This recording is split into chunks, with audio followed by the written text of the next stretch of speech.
gang? It's your boy with the fat SwaggyReacts, and we are back with another reaction video, man. And shouts out to the homie Mr. Ballen. You feel me? Like, I know I'm a little bit late with the reaction. You know what I'm saying?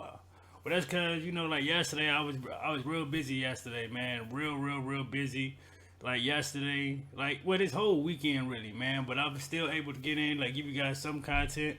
But we are back strong with Mr. Ballen. You know what I'm saying? He dropped the video for us saying this girl is about to live a nightmare. So like, share, comment, and subscribe. If you enjoy scary videos and scary content, I try to drop one of these every night. Hit that subscribe button, hit that thumbs up button before you leave. Let's get this video. I think y'all already know the like goal, which is 200, man. So if you guys can please help it get there, it'd be greatly appreciated, man. And I ain't finna hold y'all up or whatever. Shouts out to Mr. Ballen. Let's get into it, bro. Y'all know this story. I'm pretty sure it's about to be crazy. Let's go. Today's story has two significant plot twists, and one of them comes at the very end. So make sure you stick around to hear the entire story. But before we get into that story, if you're a fan of the strange, dark, and mysterious delivered in story format, then you come to the right place, because that's all we do, and we upload once or twice every week. So if that's of interest to you, please offer to detail the like button's car, but as soon as they give you their keys, just fill their car up with an angry pack of Asian murder hornets. Also, please subscribe to our channel. Asian, what hornets? Just fill their car up with an angry pack of Asian murder hornets.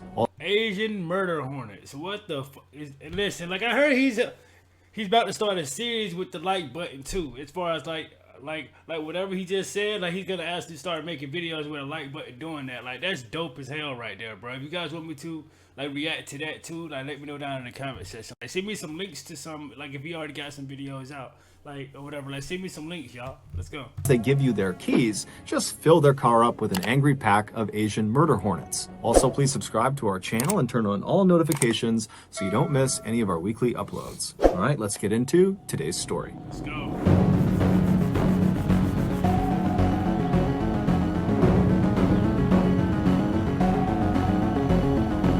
Secrets. Right in the middle of the United States is a quiet little town called Millstadt, Illinois. Millstadt is home to about 4,000 people, and had it not been for Ashley Reeves, only those 4,000 people and their friends and family would even know that Millstadt existed. In 2006, Ashley Reeves was a 17-year-old high school student who lived with her parents and her younger sister Casey in Millstadt. Ashley was an excellent student who, even though she was over a year from her high school graduation, she was already thinking about what colleges she wanted to go to. She was also extremely likable and outgoing, and she had this huge infectious smile, and so she had tons of friends, and she had a very serious boyfriend who her parents adored. His name was Jeremy, and he was a high school student as well. On the morning of Thursday, April 27th of that year, Ashley got up, and like every other morning, she got ready for school alongside her sister Casey, and then right before Ashley stepped out to head off to school, she told her parents that after school, she had a job interview on the other side of town, and then after her interview, her plan was to play basketball with some friends, and then she'd be home. And so her parents said, okay, well, hey, good luck with your job interview, and just make sure you're home before 10:30 p.m. And so Ashley said, no problem, I'll see you tonight, and then she left. That afternoon, after school, Ashley made her way to Jeremy's locker, and when she got to him, Jeremy handed her his keys to his car. He had an SUV, and he was lending it to her for the day so she could go to the interview and then go play basketball. And so Ashley took the keys, she thanked him, she gave him a hug, and then she turned and she walked down the hallway where she met up with her sister Casey at her locker, and then the two girls left the school, they went out to the student parking lot, they found Jeremy's SUV, they hopped inside, and then Ashley began driving them back to their house. When they got there, Casey hopped out of the car, she said bye to Ashley, and then Ashley left their house and she began driving to Fairview Heights, which was a town about 15 miles away where her interview was going to be. Several hours later, around 10 p.m., Ashley's parents had not heard from their daughter, and it was getting close to her curfew, and so they asked Casey if she had spoken with Ashley, and, did she know how her interview went? Did she know when she was going to be home? But Casey would tell them, actually, no, I haven't talked to Ashley since she dropped me off from from school. And so Ashley's parents said, okay, no big deal. And they called Ashley, but Ashley didn't pick up. So they sent her a series of text messages. But after a couple of minutes of not getting any response, they decided to just call her boyfriend, Jeremy, to see if maybe he knew what was going on with Ashley. But when they spoke to Jeremy, he would say that, I haven't spoken with Ashley since I gave her the keys to my SUV. Oh, and I've man. actually... So y'all feel like something happened, like on the way to the interview, like an accident or something? Oh, man, like, this is not good, y'all. He would say that, I haven't spoken with Ashley since I gave her the keys to my SUV, and I've actually been trying to talk to her all day. I've been calling her and texting her, but I still haven't heard back. And so at this point, Ashley's parents were starting to get really worried, and so after hanging up with Jeremy, they began calling other friends of Ashley's to see if maybe they had spoken to her and knew what was going on. Like you but supposed all to. of her friends that they spoke to all had the same story. We haven't talked to her since the end of school, and she's not returning our calls or texts. And so Ashley's mother, she just sensed that something was terribly wrong. And so without any hesitation, she just called the police. Now, the police in this town were used to getting calls every now and again from parents whose teenage child had run off and they were concerned about them.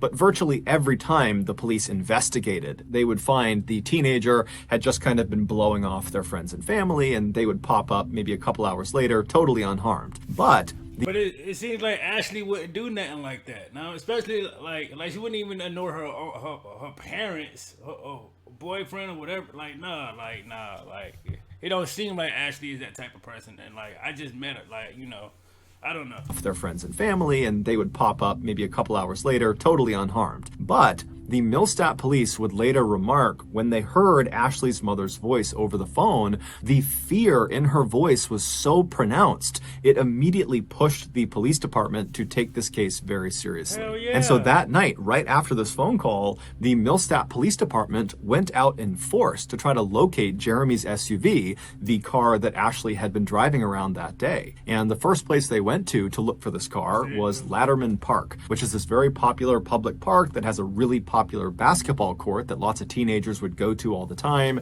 and Ashley was known to frequent that park.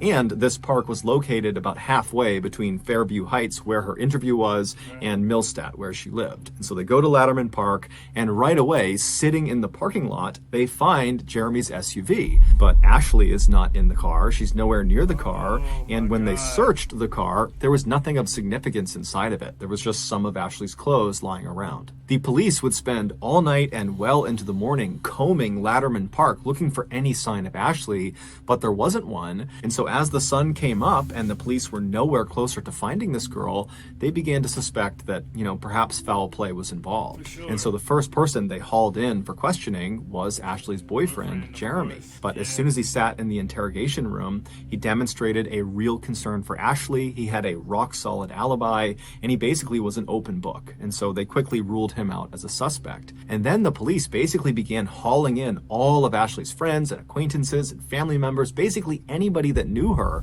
They were bringing them into the station to find out if they knew anything that could help them figure out where Ashley was. And more specifically, the police were really looking to see if any of these people were hiding something. And sure enough, a few of the friends that were brought in were. According to a few of Ashley's closest friends, Ashley was in not one, but two romantic relationships. One... Whoa, hold up.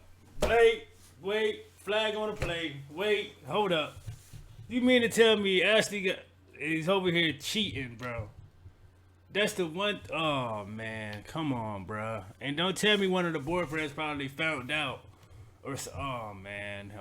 Ashley was in not one, but two romantic relationships. One was the public relationship she had with Jeremy, and the other was a secret relationship that was actually illegal. Ashley out here got a sneaky link. Yo, that's tough, bro.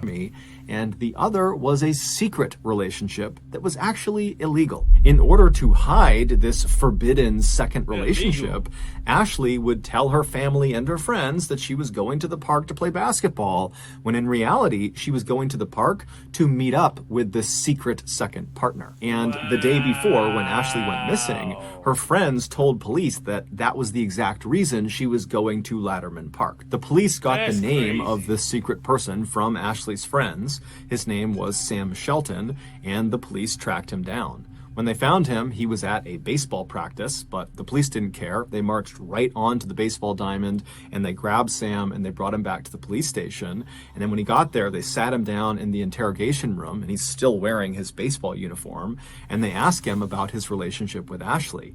And he immediately denies it and says he does not have a relationship with Ashley. He's got no idea why he's here. But pretty quickly, after a few questions... See, look. I can tell this guy's lying on, because listen, bro. For one, of course you're gonna lie. For one, because you're in a sneaky relationship, and like her friends just said, like she's supposedly going to play basketball, but she goes to see you.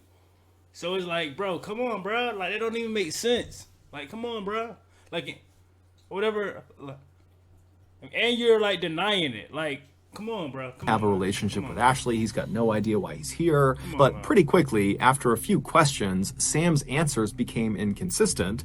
And so the police just ratcheted up the pressure on him. And then finally, after 12 hours of questioning, the interrogator brings up Sam's mother and his grandmother. And he says to Sam, you know, how would they feel if they knew you were lying to the police right now? And this just broke Sam. And so he cracked. Now, at this point... And I knew he was going to crack. Like, come on, bro. You're not going to sit here and tell her... Like, you're not... What if you don't know what's going on? Well, you clearly do, bro. Like, come on, bro. Like, that's crazy to me, bro. Like, come on, bro. She didn't come up missing until she came around, you know, like, until she... Like, you know, was supposed to come, like, meet up with you. Know what I'm saying? Come on, bro. Come on, bro. The police right now. And this just broke Sam. And so he cracked. Now, at this point, the police were already expecting the worst when it came to Ashley, but they were not ready for just how brutal Sam's confession would be about what exactly he did to her. The following is an account based on his confession. 30 hours earlier, Ashley wrapped up her interview in Fairview Heights, and she made her way to Latterman Park to meet up with Sam. And now it's not clear exactly how they met up, but eventually the two of them did connect, and they made their way over to Sam's car where they became intimate. Afterwards, the two are sitting in the front two seats of Sam's car. Sam is in the driver's seat and Ashley is in the passenger seat. And while they're sitting there, something happens that causes this huge fight between the two of them. And at some point, Sam tells Ashley to get out of the car. But Ashley refuses. She wants to talk to him. She wants to deal with their issues, but Sam's not having it. And so he gets so mad at her that he lunges across the center console of the car and he puts Ashley into a vicious chokehold. Now, he tells police his plan was to kind of yank her out of the car, but he squeezed so hard. Yank her out the car. No, bro. Like, you knew what you wanted to do, bro. Like they probably had an argument about probably maybe possibly like calling it off, or you know, possibly ending like their relationship or something, and probably Sam wasn't having it because again, Ashley was living a double life. She was living with, you know, like with Jeremy. You know what I'm saying? She already was in a relationship with Jeremy, and now she probably tried to cut it off with Sam, and Sam probably wasn't having it. So, I mean, that's just me. I mean, I could be wrong, but let's continue. His plan was to kind of yank her out of the car, but he squeezed so hard around her neck that he heard this loud popping sound coming from her neck. Oh my God! It was the sound of her neck breaking. And so as soon as he heard it, Sam let go, and Ashley kind of crumpled forward and hit the front dashboard of the car. And so Sam is staring at her, wondering what he should do. He's kind of looking around, making sure no one saw what he just did. And then he reached over and lifted her back up to see if she was still alive, and he saw she was. But instead of trying to get her help, he decides right then and there he's going to kill her. And so he reaches over and he... What? No, what? Oh, no. Sam, what do you... Oh, my God, dog. This man, instead of him going to the hospital and helping her and saying they just got in a fight, an argument or whatever, this nigga decided to kill her? What the hell is wrong with this dude? Yo, what? Help. He decides right then and there he's going to kill her. And so he reaches over and he begins choking her. But after several minutes of throttling her, she just wouldn't die. And so Sam pulled his belt off of his waist and he wrapped it around Ashley's neck. And then he began pulling. But he would tell police he couldn't stand looking at Ashley's face while he did this. He said she was staring right at him. Her tongue was coming out of her mouth. She was frothing. And her face was turning this ghastly shade of gray-blue. And so at some point, when she still hadn't died, he released the belt from around her neck and he turned her body so she was facing the window away from him. And then he repositioned the belt on her neck and then he put his foot on her. Yo, come on, bruh. Come on, bruh. Come on, bruh. Like, yo.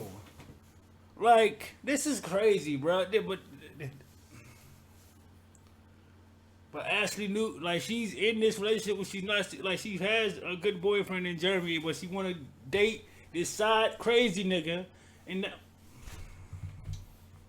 window away from him, and then he repositioned the belt on her neck, and then he put his foot on her back to use as leverage, and then he pulled as hard as he possibly could on her throat for quite a while until the belt actually broke around her neck. And then at that point, he checked to make sure she was dead, and when she was, he stuffed her down into the floorboards in front of the passenger seat, and then he drove several miles across town to another park called Citizens Park that was very heavily forested. And once he parked in the parking lot, he looked around to make sure no one was watching, and then he dragged Ashley's body out of the car and deep into the woods where he abandoned her. It would turn out Ashley was far from the only teenage girl who found Sam Shelton attractive. Many teenage girls in the area thought he was the perfect catch. He was smart, he was handsome, and he had these beautiful, striking blue eyes that you couldn't help but just stare at. However, there was something unique about Sam that made him fundamentally different than all the other guys at their schools. Sam was not a student.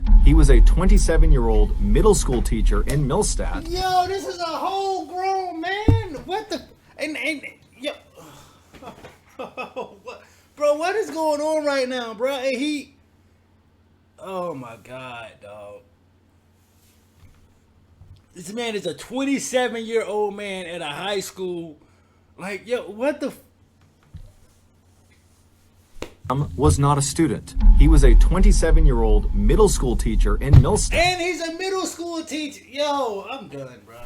I'm done, bro. I'm done, bro. Ain't no way. Ain't no Sam way. was not a student. He was a 27-year-old no middle way. school teacher in Millstadt, and he also was the high school baseball coach. He had never been Ashley's teacher directly. However, years earlier when she was in middle school, he had begun grooming her for exploitation. And so fast forward to 2006 when she was 17, he had effectively manipulated her into believing she was in this romantic relationship with him. Yo, this nigga's a weirdo, bro. This nigga's a weirdo, bro. Like a weirdo, bro. Like, who does some shit, bro? You are. I'm getting pissed off, y'all. Like, this is crazy to me, bro. Had effectively manipulated her into believing she was in this romantic relationship with him, when in reality, he was just using his position of power to abuse her. In addition to being a school teacher, Sam was also an aspiring pro wrestler. He would often compete in local showcases under the nickname The Teacher. While Sam was probably nowhere near good enough to actually become a professional wrestler like you would see on TV, he was extremely strong and really knew how to do a chokehold. I'm sure he and did. so when he attacked Ashley and put her in that vicious chokehold, she had no chance at escaping. She was completely doomed. Shortly after his confession, Sam would tell the police that he would take them out into the forest of Citizens Park to try to find Ashley's body. But when they got there, it was late, it had been raining for several hours, and Sam right away acted like he couldn't figure out exactly where he had left her. And so the police were actually starting to think, you know, is he lying to us? Is this whole thing just kind of made up? Did he really attack her? Is she really out here? But after about 30 minutes of the police and Sam kind of trudging around the thick forest, one of the officers suddenly sees something on the ground. He raises his flashlight, and there in a clearing is Ashley's body. And so the police and Sam, they walk over to her, and they're standing above her ruined body. Her neck is totally bent at a grotesque angle. She's covered in bugs. But as they're standing there and they're watching her, her chest suddenly starts to move. She wasn't dead. She had been left. What? She wasn't dead. Oh my God. Ashley, oh my God. What? Watching her, her chest angle, she's covered in bugs, but as they're standing there and they're watching her, her chest suddenly starts to move. She wasn't dead. Yo. She had been left for dead, and she had been out in the woods with a broken neck for 30 hours in the freezing cold and the rain. She only had a t-shirt and some pants crazy, on, bro. but she was alive. And so moments later, the paramedics, they come rushing into the forest, they pick her up really gently, they bring her out and they rush her to the hospital where she'd be put into a medically induced coma. The doctors would tell her family that unfortunately her injuries were just too serious and we don't expect her to ever wake up again. But miraculously, she would. Now, she would have to relearn how to walk and talk and eat and drink, but she would do all of those things. And today, she is 32 years old. She is happily married. She has 2 kids of her own. And by and large, she leads a very happy, normal life. Yo, Ashley is truly, bro. Like, we reacted to some crazy videos, but this one here, bro, a broken neck, laying in the cold woods for 30 hours or some shit. Like, bro, that is crazy to me, bro. And she's able to survive and live a happy life and get this man put behind bars. That's amazing right there, bro. Salute to Ashley, bro. What? Married, she has 2 kids of her own, and by and large, she leads a very happy, normal life. That's As for amazing. Sam Shelton, he was sentenced to 20 years in prison for attempted murder, and he's still in prison today. However, he is up for parole in 2024. That's good. 2024, cancel that. No parole. Cause you just said that, like, Ashley wasn't the only victim, right? Like, Ashley wasn't the only victim. So obviously, bro, like, he's gonna, like, if he gets out, he's gonna do, like, bro, like, oh my God, bro, I'm sorry, y'all. Like, he's gonna go right back to what he just did, bro, cause he technically got away with it. Like, you know, like, if he gets out, like what? Like, there's no way that that's gonna happen, bro. There's no way, bro. Tell me how you guys feel about this reaction, man, by liking or disliking the video. Like, Mr. Ballen has came through again with another banger. So make sure you guys, again, hit that like button on the way out. Subscribe to the channel. And tell me how you guys feel, man. Like, tell me how you guys feel. This story was crazy, as expected, bro. Like, I'm gonna get it to the like goal. And, yeah, bro, I'm gone. I don't even know what to say, gang, and SRT. Gang, I am out this thing, man. Let's get it. Wow.